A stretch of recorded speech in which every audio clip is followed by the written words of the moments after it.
Ayan na yung bagong bantay sa computer shop. Ang ganda. Ang ganda. Slay. The face card that you will never decline. Ang ganda nga.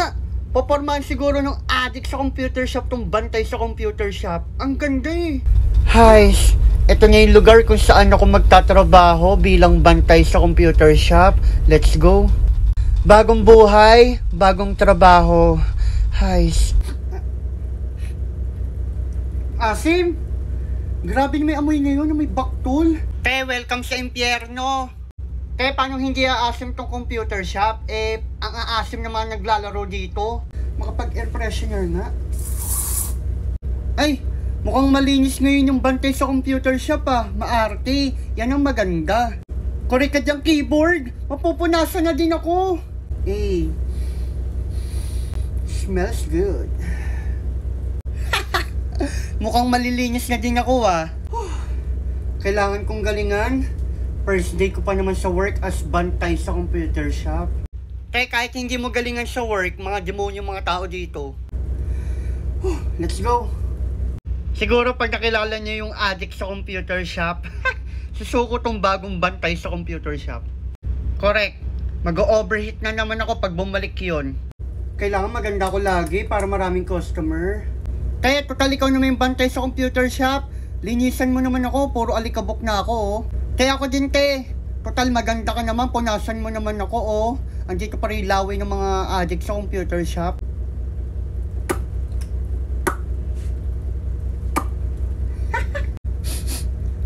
Yung nasa PC5 oh. Ang asim ng tenga. Punasan mo din ako ah. Kaya ako din vacuumin mo naman ako, nilalanggam na ako oh, sa mga titiryan nakakalat sa akin. Grabe naman yung computer shop na to. Ang dugyot. Ang tagal naman dumating nung addict sa computer shop, no? Si Jose. Ang kakalat. Grabe naman nagbantay dito sa computer shop dati.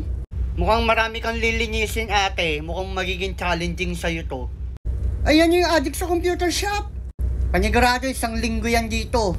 Ikaw pala yung bagong bantay sa computer shop. Ang ganda mo naman. Palaro ko sa PC7. Sige.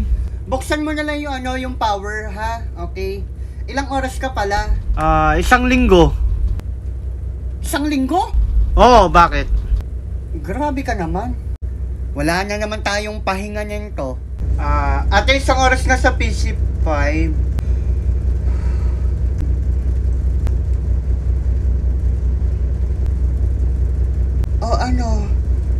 Babad na ako dito oh.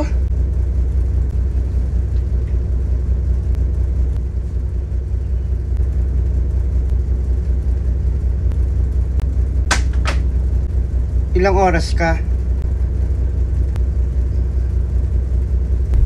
Hello, kanina ka pa tulala dyan. Ilang oras? Ate, pwede ba 1 oras sa puso mo? Huy!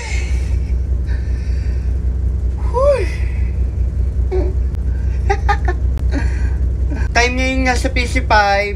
Extend ka pa ba? Yung nasa PC5. Time na ako.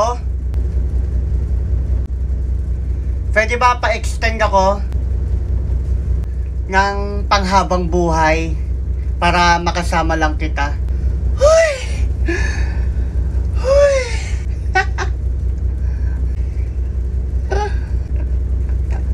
Ate, pwede ba wag ka na lang magbantay dito sa computer shop? Bakit? Mawawalan ako ng trabaho niyan.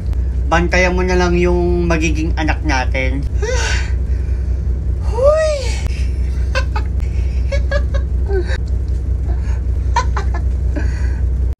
Paprint ako sa desktop ko sa Nave. Pakiprint na lang tapos pakibasa. Yung nasa PC5, ito na yung pinrint mo oh. Para sa'yo yan basahin mo. Basahin ko? Oo. I love you. Para ka namang sira.